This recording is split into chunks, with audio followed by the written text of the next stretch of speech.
A service every 15 minutes at weekends and a promise to transform Londoners' lives. Some say the Nighttube ruined theirs.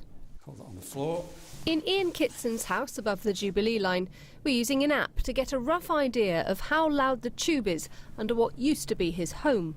We've moved out because I'm not prepared.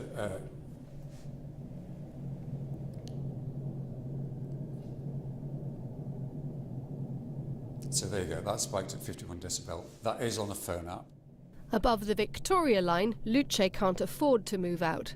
I feel exhausted, I faint, I have developed twitches, I can't hear properly, I feel sometimes noise distorted, like one in my ears. I'm sorry, this is the tube. And therefore, it's very difficult to function in a normal life. The World Health Organization says at night the sound around us shouldn't measure more than 35 decibels. The Londoners who came to City Hall today told of levels above 50 decibels.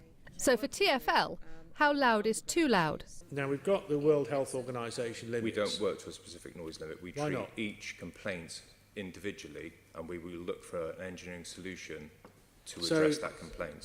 We don't set a limit So on what our noise. threshold do you work to? We don't.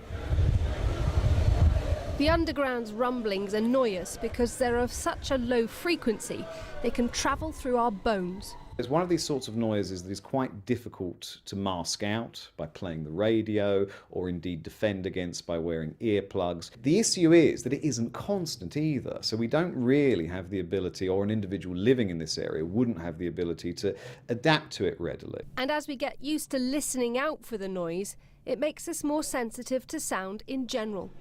What's frustrated some Londoners is that their complaints seem to have fallen on deaf ears. I think TfL must start to respond to people quickly and effectively. They need to identify what the problems are and put in place arrangements to fix those problems and tell people what they're going to do and stick to their promises. TfL says it's committed to being a good neighbour.